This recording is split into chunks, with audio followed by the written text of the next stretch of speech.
કોલકાતામાં મહિલા ડોક્ટર પર દુષ્કર્મ હત્યા કેસ વધુ ઉગ્ર બન્યો છે। દેશભરના તબીબો અને લોકો હડતાલ પર ઉતર્યા છે, ત્યારે રાજકોટ સહિત સૌરાષ્ટ્રના સરકારી હોસ્પિટલના ડોક્ટરોની હડતાલનો બીજો દિવસ છે। આ સાથે જ આઈએમએ ખાનગી હોસ્પિટલના તબીબો પણ વિરોધ કરી રહ્યા છે। તબીબો વિરોધ સાથે સુરક્ષાના કાયદાની માંગ સાથે જિલ્લા કલેક્ટરને આવેદન આપ્યું છે। મોટી સંખ્યામાં લોકો આ વિરોધ રેલીમાં જોડાયા છે।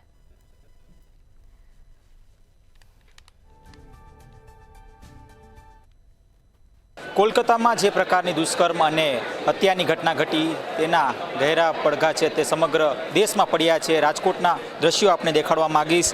રાજકોટમાં પણ આ જ પ્રકારના દ્રશ્યો છે તે દેખાઈ રહ્યા છે।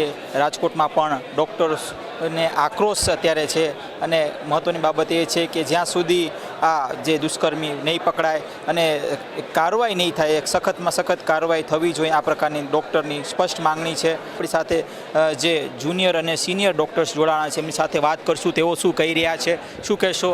આજે બીજો દિવસ છે, આઈએમએના ડૉક્ટર્સ પણ આપણી સાથે જોડાણા છે, ખાનગી હોસ્પિટલો પણ આજ રોજ બંધ રાખવામાં આવી છે।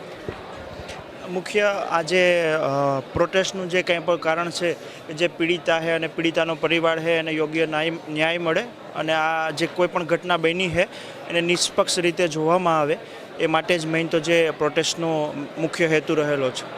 આપ શું કહેશો, આ પ્રોટેસ્ટ અત્યારે ચાલી રહ્યું છે, ક્યાંક પીડિત પરિવારને ન્યાય માટે શું લાગે છે, કેટલા દિવસમાં પીડિત પરિવારને ન્યાય મળશે?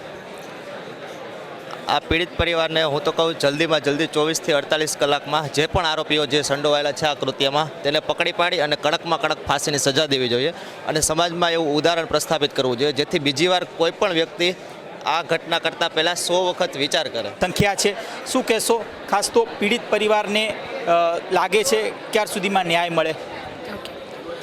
अभी ऐसा है कि आज हमारा जो प्रोटेस्ट है वो कोलकाता की डॉक्टर के साथ जो घटना हुआ है उसके खिलाफ है हम। तो जो भी हुआ है उसके साथ उसके लिए और उसके पूरे परिवार के लिए न्याय मिले वो हमारा उम्मीद है। सरकार के तरफ से उसके लिए कुछ जवाब मिले और जो भी उसके ऊपर हमला किया है उन लोगों को पकड़े और उनको लिए सच्ची सजा से। શું કહેશો, ક્યાંક પુરાવા નાશ કરવાની કોશિશ થઈ છે, શું કહેશો? જેટલો જ ગુનો જે આ કૃત્ય કરનારનો છે એટલો જ ગુનો જેણે પુરાવા નાશ કર્યા છે એનો છે, તો એને પણ યોગ્ય સજા મળવી જોઈએ। ત્યાં આ હતા આપણી સાથે ડૉક્ટર્સ કે જેઓ જણાવી રહ્યા છે કે પીડિત પરિવારને ન્યાય મળવું જોઈએ અને આ સાથે 48 કલાકમાં આ ન્યાય છે તે મળવું જોઈએ। અને સાથે જો વાત કરવામાં આવે તો કેન્દ્ર સરકાર અને રાજ્ય સરકારે ખાસ ધ્યાન દેવું જોઈએ, આ જે કેસ છે તે ન દબાય।